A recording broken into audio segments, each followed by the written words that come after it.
নমস্কার, কেমন আছেন সবাই? সুপ্রিয়ার ঘরকন্না একটা ভিডিওতে সবাইকে স্বাগত। আজকের ওয়েদারটা একটু অন্যরকমই হবে মনে হয়। বাতাস আসছে, আবার সকাল সকাল সূর্য উঠে গেছে। মনে হয় সারাদিনে খুব চাপে থাকবো। যাই হোক, আজকে ছুটির দিন, একইভাবেই তো ঘুম ভাঙছে, কিন্তু কাজ তো আমার জন্য অন্তত ছুটি না। কারণ আমি তো আর বেতনভুক্ত কোনো কর্মচারী না, আমি হচ্ছি মানে ফাও ফাও কাজের লোক। তাদের কোনো ছুটি হয় না, তারা কোনো পারিশ্রমিক পায় না, বাট কাজ করে দিতে হয়। যাই হোক, জাস্ট ফান করলাম। আমি বাগানে একটু আসছি, আবার নতুন একটা উচ্ছে গাছে উচ্ছে হয়েছে, সেগুলো উঠাবো। যাই হোক, চলুন এখান থেকে ভিডিওটা শুরু করছি। সকালে আমার স্পেসিফিক্যালি কিছু কাজ থাকে, সেই কাজগুলো সেরে তাকে চা দিয়ে আমি আসলাম আমার বাগানে। এই ছোট্ট একটা উচ্ছে গাছে কয়েকটা বুঝতে হয়েছে জানেন। আর উচ্ছেগুলো বেশি বড় হওয়ার আগেই না পোকায় কেটে দেয়, তার জন্য আমি উঠিয়ে নিচ্ছি। কয়েকটা আছে ঘরে, আর এই কয়েকটা মিলেই কিছু একটা রান্না করে নেব। তারপর পরই না আমি সকালে রান্নাটা হয়ে গেছে, সবার খাওয়া হয়ে গেছে, পরেই আমি রান্না বসাইছি। কারণ আমার আজকে অনেক বেশি কাজ আছে। রাত পোহালেই পহেলা বৈশাখ। পহেলা বৈশাখের তো আলাদা কিছু কাজ থাকে, কিন্তু পহেলা বৈশাখের আগের দিন সব থেকে বেশি কাজ থাকে আমার শাশুড়ি হিসাবে। আমার মাকে দেখতাম সারা মাসেই না একটু একটু করে সব কাজ করে রাখতো, যার জন্য ওই সময় যাতে চাপ না পড়ে। কিন্তু আমার শাশুড়ির ক্ষেত্রে এটা না, যতই যা ধোয়াধুয়ি হোক না কেন, ঠিক পহেলা বৈশাখের আগে ওনার একটু ধুইতেই হবে, এটা হচ্ছে সব থেকে বড় কথা। যাই হোক, আমি সেগুলো করে একটু রান্না করব। আর আজকে নিয়ম অনুযায়ী আজকে হচ্ছে লাড়ু বাঁধা হবে, ঝালের লাড়ু এখানে বলা হয়। এটা আমার বাপের বাড়িতে নেই, কিন্তু শ্বশুর বাড়িতে আছে। তার জন্য আজকে নিরামিষ খেতে হবে, শাক খেতে হবে। তার জন্য আমি কয়েক ধরনের শাক একত্রে মিলিয়ে একটা শাক রান্না করব, ভাজি করব, আর করব সবজি, মানে নিরামিষ সবজি যাকে বলা হয়। আর এর মেইন উপকরণ হচ্ছে কি শিমের বিচি। যারা কুমিল্লা চট্টগ্রাম অঞ্চলে থাকে তারা খুব ভালো করেই জানে, তাদের কাছে এই সিমের বিচিটা হচ্ছে অনেক মানে দামি, অনেক পাওয়ারফুল একটা কিছু। এরা এখানকার মানুষ প্রচুর পছন্দ করে। আমার এলাকায় এত বেশি সিমের বিচি খায় না আমার জানা মতো। যাই হোক, আমার লাবড়াও রান্না হয়ে গেছে। রান্নাঘরের কাজটা শেষ হয়ে গেলে কিন্তু মূলত মনে হয় যেন বড় একটা কাজ শেষ। আমি এই লাবড়াটা রান্না করার পরে চলে যাব অন্য কাজে। লাবড়াটা রান্না করতে এসে দেখি যে চিনি শেষ, ভালোই হইলো। চিনির জারটাও আমি একটু ধুয়ে নিতে পারবো না মনে। রান্নাবান্না শেষ করে চলে আসছি এখন অন্য কাজে, সেই লাড়ু বাঁধার কাজে। আর এই লাড়ু বাঁধার মেইন উপকরণ হচ্ছে ছাতু, খইয়ের ছাতু। খই কিনে নিয়ে আসছিল, সেটাকে আমি মিক্সিতে একটু ঘুরিয়ে নিছি, তারপরেই বের হয়ে গেছে একেবারে মিহি দানার ছাতু। আর ওটাকে জল দিয়ে মেখে প্রথমে একটা সাজ আছে, সেটার মাধ্যমে একটু সিময়ের মতো বের করবে। এটাকে সেওই বলে আমার শাশুড়ির ভাষায়। এটা আমার বাপের দেশে নেই ভাই, সত্যি কথা বলতেছি। এখানে প্রথমবার এসে যখন দেখছিলাম, আমি ভাবতাম যেটা আসলে কি করে এই টিনটা একেবারে ছিদ্র ছিদ্র করে রাখা। অনেক অঞ্চলে এই ধরনের একটা চিপস হয় সেই রকমই, কিন্তু এটা চিপস না, এটা দিয়ে মিষ্টি দিয়ে একটা করা হয়, মুড়ি মুরগির মতো করা হয়। ওই ছাতুটার মধ্যে জল দিয়ে গুলে এই টিনের ছিদ্র দিয়ে এভাবে দিলে নুডলসের মতো নিচে পড়বে গিয়ে। এটাকে রৌদ্র দিয়ে শুকাইতে হবে। আজকে দিনের মধ্যে করলে সব থেকে এটার ফ্লেভার ভালো থাকবে। আমি তো এইগুলোকে প্লাস্টিকের বড় বড় ডালাগুলোকে তেল মেখে নিছি একটুখানি টিস্যু দিয়ে কুলাতে, তারপর এটা রোদ্দুরে দেবো। আজকে রোদ্দুরটা খুব ভালো উঠছে, এক রোদ্দুরে না শেষ হয়ে যাবে। রোদ্দুরে দেওয়ার পর আমি এখন ঘর বাড়ি টোটালি ঝাড় দিয়ে নিতেছি। আজকেই হচ্ছে ফাইনাল ঝাড়, কালকে তো পহেলা বৈশাখের ঝাড় দেওয়া হবে। ব্যাস সব কিছু করে এখানে আমার না সিমইগুলোকে গরম হয়ে গেছে, এটাকে আমি এখন রেখে দেবো। বিকেলের দিকে চেষ্টা করব আগে এগুলো বানাইতে, কারণ এগুলো বানাইতে অনেক বেশি ঝামেলা হয়। মাঝখানে শাশুড়ি উল্টে পাল্টে দিছে, এখন আমি ঘরে নিয়ে যাইতেছি। দুপুরের খাওয়ার সময়ও হয়ে গেছে। আজকে বেশি কিছু রান্না নাই, যেহেতু খুব সংক্ষেপে রান্না করছি। ব্যাস এগুলো কাকে নিয়ে যাই, তারপর বাদ বাকিটা দেখতেছি। ফ্রিজে অনেকখানি না ব্রেড পড়েছিল। ব্রেডের মূলত উপরের অংশ আর নিচের অংশ, সাইডের অংশ, সেইটাকে কি করব করে করাই হয় না, সময় পাই না বিদে। তাই একটু মিক্সিতে দিয়ে ঘুরিয়ে নিছি। তারপরে একটু শুকনো তাওয়ায় না এভাবে একটু নেড়ে চেড়ে নিলে আমার মনে হয় 1 মিনিট লাগলেই না বেড ক্রাম হয়ে যায়। বেসিক্যালি সবাই তো বেড ক্রাম কিনে নিয়ে আসে। যাদের ঘরে সবসময়ের জন্য পাউরুটি আসা যাওয়া করে, তারা সহজেই বেড ক্রাম বানিয়ে নিলে একেবারে অসাধারণভাবে আপনি যে কোনো খাবারটা প্রস্তুত করতে পারবেন খুব শহরে। ব্যাস ঠান্ডা হয়ে গেছে, আমি জার ভরে রেখে দিই। এরপরে হচ্ছে ফিশ কাটলেট বা চিকেন ফ্রাই, আপনার যেটা খুশিতে আপনি ব্যবহার করতে পারবেন। রাত পোহাইলে পহেলা বৈশাখ, কাজের অনেক চাপ, সকাল থেকে ভাই একটু নিঃশ্বাস ফেলার টাইম পাইনি, কিন্তু কোনো রকমে কয়টা খাইছি। সব জায়গায় ধোয়া মোছা সব কিছু হয়েছে। এখন স্নান করে আসলাম। এখন এদেশের নিয়ম আছে পহেলা বৈশাখের আগের দিন লাড়ু বাঁধতে হয় ছাতু দিয়ে, ঝালের লাড়ু। তো আমি সেইটা এখন বাঁধবো, কিছু মশলা করতে হবে।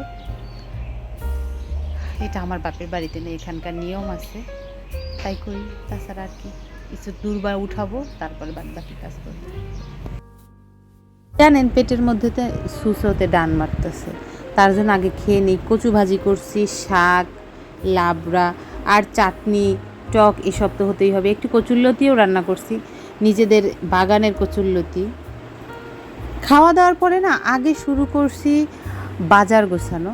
আমার কিছু বাজার শেষ হয়ে গেছিলো, সেগুলো যেটা মাসিক বাজার বলা হয়। আজকে কিন্তু মাসের প্রায় 13-14 কাছাকাছি, কিন্তু তারপরও আমার করা হয় নাই। এ কাজ ও কাজ করতে করতে সত্যি কথা বলতে চাই, আর গেস্ট থাকলে অন্যদিকে না খেয়াল থাকে না, যেটা যখন শেষ হয়ে যায় তখন সেটা মনে পড়ে। আমি একটু ওই মাঝখানে একটু লিখে রাখছিলাম। ফাইনালি এই ড্রাই মশলাগুলো কিছু যেগুলো রেগুলারলি লাগে মাসিক হিসেবে, সেগুলোকে আর কি নিয়ে আসছি, একটু গুছাইয়া রাখি। এখানে হরেক রকমের আছে, কিছু ধুয়ে দিতে হবে, কিছু আধোয়া রাখতে হবে। ব্যাস বাজারটা গুছিয়ে না চলে আসছে মশলা করতে। যে লাড়ুটা বানানো হবে এটাকে ঝালের লাড়ু বলা হয়, এর জন্য একটা মশলা প্রিপেয়ার করতে হয়। এখানে দেওয়া হয়েছে জিরা, মৌরি, তেজপাতা, ধনিয়া আর 2টো শুকনো মরিচ দিয়ে এটাকে ব্যাস আমি সুন্দর করে গুঁড়ি করে নিছি। আর এখানে যদি সেমইগুলো কী করছিলাম, সেই সেওইটাকে আমি একটু শুকনো খোলায় মচমচে করে নিছি। ব্যাস আমরা যেভাবে খইয়ের পাক দেয়, মানে গুড় দিয়ে যে মেশানো হয়, ঠিক সেইভাবেই এই সেমইটার একটা ব্যবস্থা করতে হবে। আর এই ছোট ছোট মাটির হাঁড়িগুলো নিয়ে আসা হয়েছে, এর মধ্যে রাখা হবে বিদায়। ব্যাস যখনই গুড়টা এভাবে জাল হয়ে যাবে, গুড়টা যখন জাল হয় যদি ভালো থাকে গুড়টা, এর আলাদা একটা ফ্লেভার বের হয়। এর মাঝখানে আমি সেই গুঁড়ো করা মশলাটা দিয়ে দিলাম। এই মশলাটা দেওয়ার পরে এখানকার মানুষের এই ফ্লেভারটা ভালো লাগে, কিন্তু আমার কিন্তু একদমই ভালো লাগে না। আমি জানি না এরা লাড়ুর সাথে, মানে নারকেলের নাড়ুর সাথে এটা করে কি না। আমি এটার মধ্যেই দেখছি, আমি যে বছর প্রথম এখানে আসলাম সে বছর দেখে তো আমি অনেকটাই অবাক হয়েছিলাম। বাটির মধ্যে সেওইগুলো নিয়ে ব্যাস একটু গুড় ঢেলে উল্টে পাল্টে দিলাম। একেবারে মুড়ির মোয়া, খইয়ের মোড়া করা হয় না যেভাবে, ঠিক সেম এভাবেই করা হলো। এটাকে করে নির্দিষ্ট যে ভাঁড়টা আনা হয়েছে এর জন্য, এই মাটির ভাঁড়গুলোকে এটা রাখা হয়। যেহেতু এটা এদের ট্রেডিশন, এটা কয়েকশো বছর আগে থেকে এরা করে আসতেছে, আমি এসেই কিন্তু এটা চেঞ্জ করতে পারি না। প্রত্যেকটা মানুষেরই একটা ইমোশন থাকে কোনো একটা বিষয় নিয়ে, সেটাকে আমি করতে চাই না। আমি প্রত্যেকটা ইমোশনকে সম্মান করি। আর যেহেতু আমার শাশুড়ি বয়স্ক মানুষ, উনি এসব করতে পছন্দ করে, তা আমি একটু করে দিই, সমস্যা কী। ব্যাস বাকি গুড়টা আবার জাল করে এর মধ্যে মশলা দিয়ে, এই যে মিক্সিতে গুঁড়ো করলাম খইগুলো, মানে ছাতু, সেই ছাতু দিয়ে ভালো করে লেড়েছে চুলাটা অফ করে এই পাটার মধ্যে না আবার বাটতে হবে, তাহলে নাকি এর পুরোপুরি শেপ হবে না। প্রথমে বানাতে হবে একটু মুট লাড়ু। আসলে এটা অনেকের কাছেই ভালো লাগবে না, সেটা আমি জানি, কিন্তু এবারেই তো করা হয়, জাস্ট আমি সবার সাথে শেয়ার করলাম। এভাবে 3টা লাড়ু বানানো হবে। এর ভিতরে একটু দুর্বা বা ধান দিতে হয়, যাতে নাকি বলা হয় এই বাড়ির মানুষের জন্য আয়ু বৃদ্ধি পায়। এগুলোকে আমি জানি না কুসংস্কার কিনা, যেহেতু তারা বিশ্বাস করে মেনে আসতেছে, আমি সেটাকে সম্মান করি। ব্যাস একে একে আমি বানিয়ে নিচ্ছি। এই সাজগুলো কিন্তু আমার কেনা, আমার শাশুড়ির কেনা অনেক সাজ আছে, সেগুলো অনেক বড় বড়। একজন মানুষকে অত বড় একটা সন্দেশ বা লাড়ু দিলে সেটা না পুষাইয়া পারবো না। এখন তো বেসিক্যালি নারকেল দিয়ে নাড়ু বানানো যায়ই না, লাড়ুর যে দাম, নারকেলের যে দাম। যাই হোক, আমি বানাচ্ছি ঝালের নাড়ু, এখানে আমি নারকেলের নাড়ুর কথা না বললেই সব থেকে ভালো হবে। ব্যাস আমি একটু একটু করে বাড়তেছি, আর তার পাশাপাশি আমি এই সাজে করে করে সুন্দর করে এটাকে উঠিয়ে নিচ্ছি। আমার শাশুড়ির যেহেতু বয়স হয়ে গেছে, ওনার জন্য না এটা খুব কষ্টকর, কিন্তু উনি খুবই এগুলো পছন্দ করে, ধর্মীয় রীতিনীতিগুলো যেগুলো উনি মেনে আসছে। আমি ওনার এই আবেগটাকে সম্মান জানিয়ে আমি চেষ্টা করি যতটা পারি করার জন্য। দুর্গাপূজায় একটা মেলা হয়েছিল, সেখান থেকে আমি এই মাটির সাজগুলো কিনছিলাম। আমার বেশ ভালো লাগছিল, কোনোটা পাতা, কোনোটা ফুল, কোনোটা ঝিনুক শেপের, আবার কোনোটার উপরে আই লাভ ইউ লেখা আছে। সবগুলো একটা পোড়া মাটিতে তৈরি করা হয়। যখন নারকেলের নাড়ু বানানো হয় বা দুধের ক্ষীর দিয়ে নাড়ু বানানো হয়, সন্দেশ যাকে বলে, এই সাজে করলে সেগুলোকে না অনেক সুন্দর হয়। ব্যাস একে একে আমি একেবারে সবগুলো করে নিয়েছি। এরপর হচ্ছে এর নির্দিষ্ট একটা আকার আছে, সেভাবে রাখতে হয়। এই যে মাটির যে বড় ঘটটা নিয়ে আসছি, এই ঘটের মধ্যে আমি সবগুলোকে সুন্দর মধ্যে সাজিয়ে রেখে দেব। এটাকে বেঁধে রাখতে হবে 7 দিন। এরপরে আবার এর রিচুয়াল আছে, প্রত্যেক দিন বিকেলবেলা আমি এর উদ্দেশ্যে ভাত খাবো, মানে রাতের বেলায় আর ভাত খাওয়া যাবে না, তাকে বলা হয় বেল ভাত। এই কথাটা কিন্তু আমি কোনোদিনও শুনিনি, কিন্তু এক হিসেবে ভালোই হলো। আমি এনাদের এই রিচুয়ালের কারণে একটা বিষয় ভালো হবে যে আমি সন্ধ্যার পরে আর কিছু খাবো না। যাই হোক, বক বক করতে করতে আমার সব কাজ কিন্তু হয়ে গেল। অনেকের ভালো লাগবে, অনেকের ভালো লাগবে না।